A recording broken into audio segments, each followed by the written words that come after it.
Did anything happen while I was away? Did I miss anything? Did the world change? Did the Lakers make a major trade or something? I feel like, things are real different since I last talked to you. Mo Kelly here, KFI AM 640. We're live everywhere on the iHeartRadio app. What the hell happened this weekend? What the hell is going on in America? I go home Friday night. All hell breaks loose before I get back on Monday. Again, for the second consecutive weekend. It seems like I better not go home Friday night. If I just stay here through the whole weekend, nothing will change and everything will be okay. So once again, the world is upside down. Except this time, thank goodness, no one got shot. But President Biden, he's stepping aside, not to be confused with stepping down. Vice President Harris, she's now trying to step up and obtain the nomination for the Democratic Party. But you all knew that. Here's something you don't know. Already, just because of today, the past 28 hours or so, Vice President Harris has already fundraised more than $85 million. That's not including the $96 million, which is estimated at this point, which will be available to her from the Biden/Harris ticket campaign, which was already fundraised. That's like 2 days worth.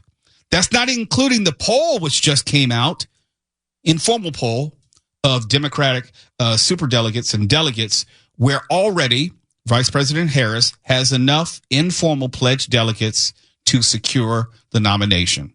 No other Democrats at this point have tried to step forward and mount a challenge, so it's going to be Vice President Harris. It's not officially done deal, but it's a done deal. So you can start wrapping your minds around the idea of Vice President Harris against former President Trump. What happens from here is anybody's guess. And I will say again, like I said 2 weekends ago, like I said 1 week ago, I'm going to remind you, nobody has any idea what the hell is going to happen between now and the election. If someone says, I know what's going to happen, so-and-so is going to win. No, you're just wishful thinking. You have no reason to know anything. The smartest minds and politicians and campaign strategists in the world are working high and low all night long trying to figure out how this is going to turn out. And they will tell you they have no idea. There are too many variables. There's no way to know what's going to happen. Remember how we talked about, in a general sense, the idea of this 24-hour news cycle. You had a 24-hour news cycle, but you didn't have 24 hours of news to fill that cycle. Well, that's not true anymore. At least for the past 2 weeks, we've had 24 hours of legitimate news, which was breaking every single freaking day. And I don't know about you, I am exhausted. I am emotionally exhausted.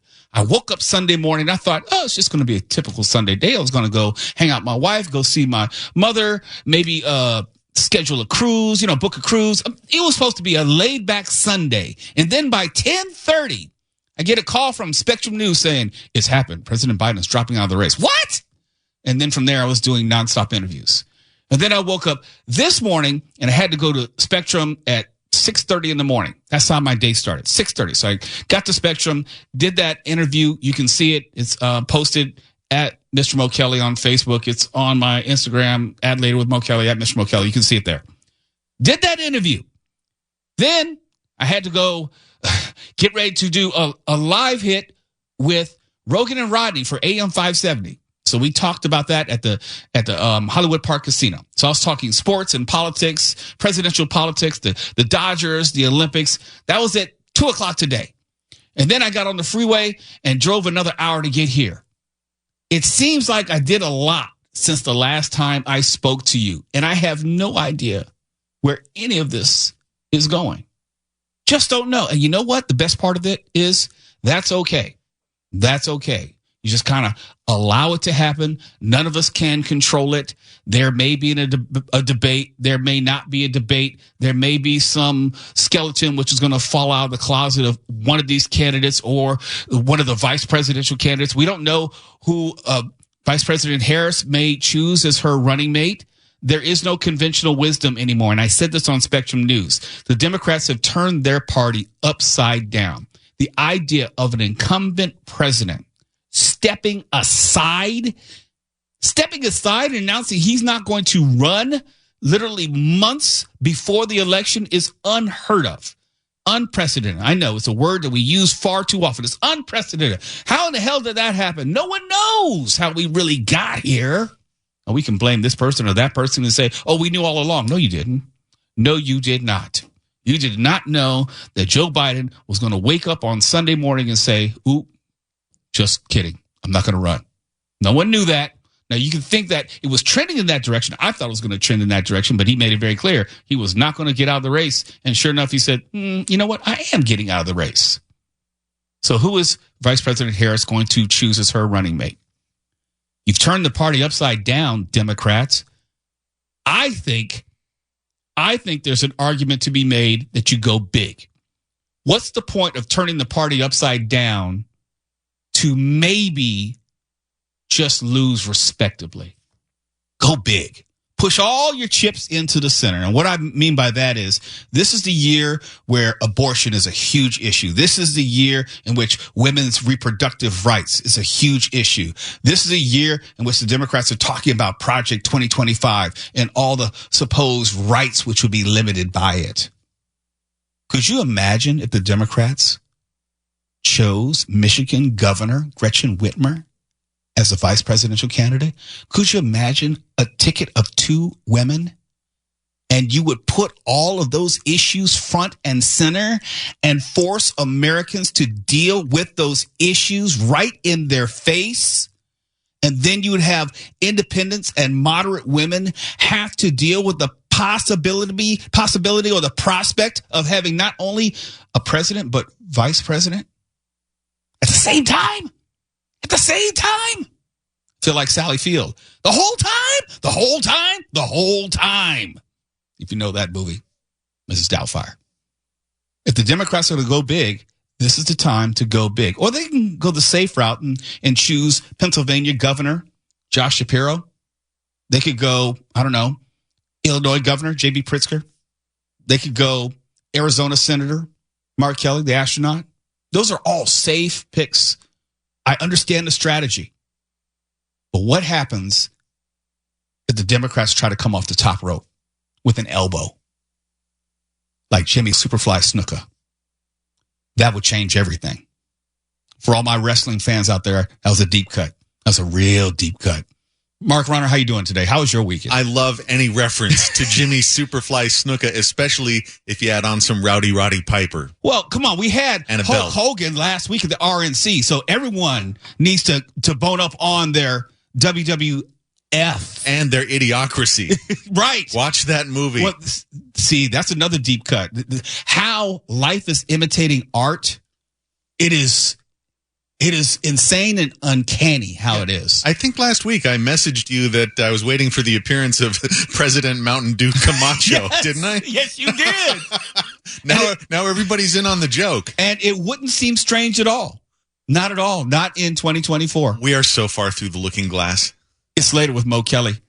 KFI AM 640. We're live everywhere in the iHeartRadio app. I can barely contain my enthusiasm for all this is going on this week. Oh my gosh. The whole time you would. The whole time. You're listening to Later with Mo Kelly on demand from KFI AM 640. Elections, they can be very complicated if you want to drill down on all the variables, all the things which could happen, might happen, do happen, and then you have to reevaluate, reassess, change your strategy and direction. It can be very complicated. But at their foundation, they're really simple, especially when you're talking about presidential elections. The Republicans, the Democrats have one main goal that they're trying to achieve. They're trying to put forth a candidate or a ticket which excites their registered voters and may pull some moderates, independents, and some crossover from the other party. That's it. If you can find a candidate or ticket which excites the imagination of your party, there's a pretty damn good chance you're going to win that election, because most elections are lost because of apathy, because of people who are not excited about the candidate or the issues. They don't feel like their vote matters. They don't feel as if, they're feeling as if they're voting for the lesser of two evils. How often do we hear that? I don't know. I feel like I'm voting for the lesser of two evils. They're not inspired. They're not enthusiastic. And if you look at people who, or I should say, election in which the base is excited, you'll have a turnout of more than 62, 63%. That's what you're looking for. And if you have a tremendous turnout within your party, well, you're pretty assured of winning your election in a national sense. I know the Electoral College, yada, yada, yada, blah, blah, blah. But I'm saying, on balance, if you can excite your party, you're halfway there. Because you won't have to remind them when election day is. You won't have to inform them on where their nearest polling place is, because an excited electorate will do all that by themselves. That, in part, is why the RNC last week was so very important, talking about excitement, and why the fundraising in the past 2 days by Kamala Harris has been so very important. It's about excitement. It's about generating this energy and momentum that hopefully each party or ticket can sustain into November. And part of the ground game, the people who are going to knock on your door and call you on the phone and poll you, is to keep you focused on the election, keep you excited. That's the whole point of campaigning. That's the whole point of retail politics. They want to make sure that you remain excited. It's a difficult job to do. Why? Because we're in July. The election is in November. Do you know how much is going to happen in your personal life between now and November? Do you know what is going to happen on your job between now and November? Do you know what's going to happen with your kids? They're going to be going back to school. You may be going back to school. Do you know how much is going to be different in November than right now? Let me put it another way. You're almost 2 seasons away. You're knocking on the door of winter. Life for you right now is not going to be like life in November. There are far too many things which could get in the way, which can damp or tamp down your enthusiasm. And that is the difficulty. Kamala Harris, great enthusiasm out the gate. But let's not forget, she had great enthusiasm and a great start to her presidential campaign back in 2020. And it fizzled out before she even got to the first primary. It is a marathon, as they say. It damn sure ain't a sprint. So a great RNC does not determine anything. A great week of fundraising and Zoom calls that we've heard about Kamala Harris does not determine anything. And that's why I always try to tell people, stay in your shoes, slow down, calm down. For all the rah-rah and all the celebration last week at the RNC, doesn't that feel like a little bit more distant now? Doesn't that feel like a few weeks and maybe a month away in terms of just the politics of the moment? Doesn't it feel like all that momentum that the RNC generated, which, the RNC ended on Thursday, it's a brand new race come Monday? And something could happen later on tonight, or something could happen tomorrow, which could shift the momentum right back over to the other side of the aisle. And it will go back and forth. It will vacillate. You'll have those periods in which one party will own the news cycle, and then the other party will own the news cycle. We'll hear about this poll, and we'll hear about this snap projection, and it'll say that Trump is up 3 points, or it'll say that Harris is up 2 points in a battleground state. And then you'll argue on social media saying, Trump 2024. And you'll say, I'm with her, Kamala Harris, and you'll go back and forth, and neither of you idiots know anything. You are just putting your emotions into it. Nobody knows how this is going to turn out. Absolutely nobody. I studied this stuff all day, all night, and the only thing I know for sure is that I don't know anything for sure. The only thing that I'm positive about is that there's nothing that is really that we can look at and say this is going to happen for sure. The only thing we really know is the date of the election. And the way things are going, we probably would have killed ourselves by then and ruined the country, burned it down, and it won't be election day because we're on the path to ruination anyhow. How does this impact the DNC, though? Well, the DNC, they're going to be meeting, or some of the committees for the DNC are going to be meeting on Wednesday to work out the official process. Last segment, I told you about the informal poll. Right now, Vice President Harris is calling around all the delegates and super delegates, asking for their support, asking if they'll pledge their support. And they do like a straw poll and they count it up. Okay, she has, 1,300 something, whatever she needs to garner the nomination. She has those in an informal number. The DNC is going to decide, are we going to have an actual formal delegate primary prior to the convention where all these delegates can officially pledge their votes to Kamala Harris? Or are we going to wait to the convention and you're risking a cluster truck there? Too many unknowns. You can have someone get a wild hair up their behind and then decide to act a fool on the convention floor and say, it's almost like that person going to say, is there anyone here who says that these two people should not be wed? And then that one fool comes from the back of the room. Same thing. You want to avoid that. So you want to have everything in place prior to the actual convention. But they can take it to the convention. They call that an open convention, brokered convention, and then you let the chips fall where they may.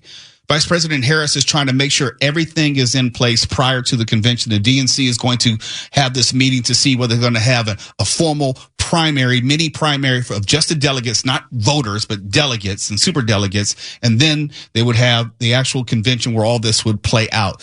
But it's a fait accompli. It's a foregone conclusion at this point. Because of all the money which has been raised, no one can really compete with Kamala Harris. Because of the informal polling of the delegates, no one really can compete with Kamala Harris. It's going to be Donald Trump, Kamala Harris. We don't know who the vice presidential candidate is going to be for the Democrats, but we know it's going to be J.D. Vance. And after that, who knows, put your helmet on because it's going to get nasty, it's going to get dirty, and it's going to get brutal. When we come back, we have to talk about the Secret Service hearings today. I got one word for them. Damn. KFI AM 640, we're live everywhere on the iHeartRadio app. You're listening to Later with Mo Kelly on demand from KFI AM 640. I got to admit, there are some things which I've not worked out with myself. I have some issues going back to my childhood. I had a very, very strict upbringing, and my father was a physical disciplinarian. If I cut up, he beat my behind. I was raised on the belt. We had some rules. If you cut up in public, you get beat in public. Sorry, I was raised with spankings and everything. I know you say, don't touch your kids, whatever. It kept me out of jail and it kept me alive. But, there's some times where I remember it's like, ooh, that reminds me of the tongue lashing that I got from my father or my mother. And today I was having some serious flashbacks. When I watched the Secret Service Director, Kimberly Cheatle, sit in front of the Congress and have to answer those questions, and she had no good answers for anything, I felt like I was the one who's getting ready to get a spanking. I felt like I was the one who was in trouble. I was ready to turn off the TV. It was like, I can't take it anymore. Just make it stop. Well, when you go and testify before Congress, if you know better, you know that you're going to get a verbal tongue lashing, especially if it's for the public. It's for the purpose of grandstanding, for the congressional members to get their moment in the sun, get a clip that they can use and take back to the constituencies. But this was something else altogether. It was bipartisan. Kimberly Cheatle, who's presently the Secret Service Director, I don't see how in the world that she keeps her job. But let's get to just some of the audio. Here's Congresswoman Nancy Mace. Both sides of the aisle today have asked for your resignation. Would you like to use my 5 minutes to draft your resignation letter? Yes or no? Damn. No, thank you. Was this a colossal failure? It was a failure. Yes or no? Was it a colossal failure is the question. Yes or no? That's my mom talking. This is a yes or no series of questions. Was this a colossal failure? Yes or no? Yes. Was this tragedy preventable? Yes or no? Yes. Has the Secret Service been transparent with this committee? Yes. Would you say the fact that we had to issue a subpoena to get you to show up today as being transparent? Yes or no? I have always been yes or no. You didn't want to answer the question. Committee. We had to issue a subpoena to get you to show up today. That is not transparent, by the way. You stated earlier, Secret Service is not political. Is that correct? Yes. Anyone ready to go to their room without dinner or dessert? I feel like it. It feels like, yeah. Okay. Go to your room. What did you say? You better fix your lips. You better fix your face. I'll give you something to cry about. Okay. Would you say leaking your opening statement to Punchbowl News, Politico's Playbook, and Washington Post several hours before you sent it to this committee as being political? Yes or no? I have no idea how my statement got out. Well, that's bull. Is the Secret Service fully cooperating with our committee? Yes. Okay. You say you're fully cooperating with this committee. On this computer, I tell you, it's not working right. Let me see if I can fix this. Committee sent you a list of demands of information that we wanted. Has the Secret Service provided this committee a complete list of all law enforcement personnel that were there that day? Have you done that? Have you provided a list to the Oversight Committee? Yes or no? I'll have to get back to you on that. That is a no. Have you provided all audio and video recordings in your possession to this committee, as we asked on July 15th? Yes or no? Yes or no? I would have to get back to you. That is a no. You're full of today. You're just being completely dishonest. Wow. Mr. Chairman, Mr. Chairman, I want to... Point of order. We have to maintain decorum in this committee. Not today. How have you provided upset we any get. and all... Not today. Have you provided all memorandums within the Secret Service? I would have to get back to you on that. That is a no. You're being dishonest or lying. You're being dishonest here with this committee. These are important questions that the American people want answers to, and you're just dodging and talking around it in generalities. And we had to subpoena you to be here, and you won't even answer the questions. We've asked you repeatedly to answer our questions. This isn't hard. These are not hard questions. Have you provided us all communications from the Secret Service related to that day and that rally? Have you provided this committee? We've asked for this information on July 15th. Have you provided any of this information that this committee has asked of the Secret Service? Any of it? I'll have to get back to you. Have you even read this letter that we sent you? Did you even read this? Yes. Okay. And you have said you don't know, you have no idea. The answer is no. We haven't gotten a single document or piece of information or data from you or your agency in related to the rally that we have asked you for. Was this attempted assassination of Donald Trump a failure of training or execution or both? I think that those are answers that we need to training, execution, or both. Which one? I think those are answers. All right. How many Secret Service personnel have lost their jobs due to this colossal failure? At this time, none. How many Secret Service personnel have been required to take a refresher course on how not to let people shoot Donald Trump? Oh, damn. Our personnel are currently operational. We are examining the facts of this investigation, and we will make the changes necessary. What time did law enforcement become aware that there was an individual on the roof with a clear line of sight to President Trump? I am still verifying timelines. Of course, 9 days in, you have no answers. How many minutes went by between the time law enforcement saw and took photos of crooks and the shooting? How many minutes? I am still verifying 57 minutes. Thank you, Mr. Chairman, and I yield back.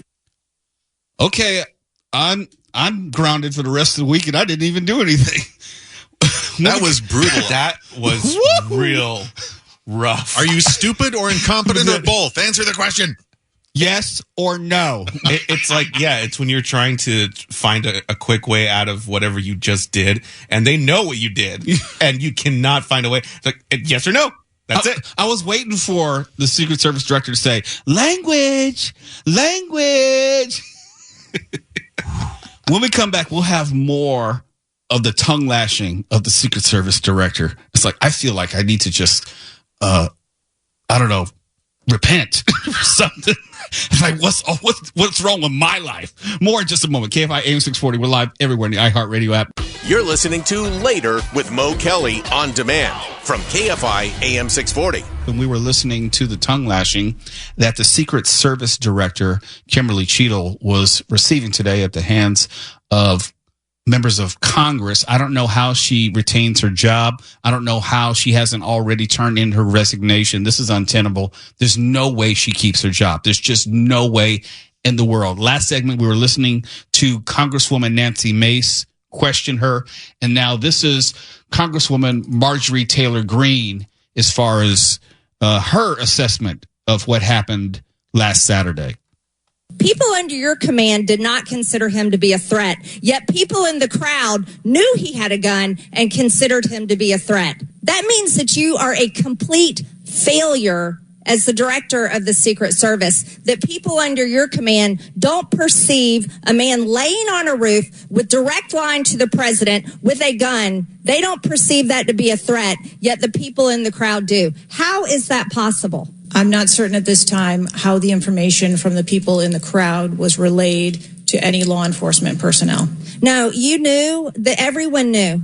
The people there knew that there was a danger. They knew there was a threat to President Trump, and it was allowed to happen. Was there a stand-down order, Ms. Cheatle? Was there a conspiracy to kill President Trump? Absolutely not. Then how did this happen? And why are you still sitting here not turning in your letter of resignation? Damn. That's a bad day. But it wasn't just Republicans. Here's Democratic Congressman Jerry Connolly. That isn't my question. That is not my question. And now I think you're evading the answer, which is not a hard one. I am sorry that you feel that way, sir. How else could I feel, Director Cheatle, when you're clearly avoiding a direct answer to a very simple declarative question? We almost lost a presidential candidate the other day. A 20-year-old had access to his father's AR-15 and got on top of a roof within 500 yards or feet of the podium. And I'm asking you, did the availability of that AR-15, which is replicated all across America, make your job harder or easier? And you're not willing to answer that question? And you think and you wonder why we might have a lack of confidence in your continued ability to direct this agency? I understand your question, and that's the environment. Well, if you understand my question, why not answer it? Because it's the environment that the Secret Service works in every day. That doesn't tell me anything. That's the environment we work in. They're not wrong. This is Congressman Russell Fry. You have not been able to answer the number of agents, whether or not requests were denied on additional security, whether or not law enforcement were able to engage before the shooting with the assassin, how he got on the roof, how the rifle got on the roof. You can't tell us how many shots he fired, whether the casings were recovered. You can't tell us anything about his cell phone. You can't tell us whether the rally was supposed to be postponed, given the intelligence that you were receiving. You can't tell us whether the car had a bomb. You can't even tell us his motive. And the American people are incredibly distrustful because it has taken 9 days to even get a scintilla of evidence out of you. Maybe if I was CNN or ABC or NBC, I would have gotten much more thorough and accurate information. But we have not received that in a subpoenaed hearing in front of this Congress. That is why the American people are frustrated. And I echo the bipartisan calls on this committee and all across this country that you should resign, or maybe when the president wakes up from his nap, he can fire you. Oh, that was low. What's wrong with taking a nap? The president can't take a nap. I took a nap today. Low blow. But he wasn't wrong. He wasn't wrong. There was bipartisan support for her resignation. And I was waiting for her to say, "Sir, is there a question? Is there a question here?" Because it was just one long screed. It was a long verbal screed of 2 minutes of just, "You are horrible. Please turn in your resignation." But they weren't wrong. And I originally said we'll eventually get our answers about what happened and the breakdown in either communications or the planning which led to this assassination attempt. And we're not getting it. Now, part of me wanted this briefing to be closed door. And we would, not we as the general public, Congress would be able to get some of the answers as to methods and strategies which are employed and where the breakdown was. The Secret Service Director is not going to reveal anything publicly which could in any way jeopardize their tactics or their methods. So all this was grandstanding, but they weren't wrong. She should have been able to answer the simple questions without divulging any of the methods and tactics which could have compromised future operations. She has to resign. There's no way. And if she doesn't resign, President Biden has to fire her. There's no way that she can keep her job. It's almost like one of those things. If you're a pilot, nobody cares that you landed the plane safely 99 times. They only care about the 100th time where you killed everyone on board. And you're sitting before Congress because of the failure, not your previous successes. I know that was a very macabre example, but we're talking about life and death here. The only reason she's sitting before Congress is because the shooter missed. That's the only reason. Because if the shooter were successful, and I'm not saying I want him to, I'm saying if it had turned out differently, there is no conversation. She is already fired. We wouldn't even be talking about this. The only reason that she's sitting there today is because he missed. And they're having a conversation about what happened. It's later with Mo Kelly. KFI AM 640, we're live everywhere in the iHeartRadio app. If you find yourself agreeing with everything we say, we're doing it wrong. KFI and KOST HD2. Los Angeles, Orange County. Live.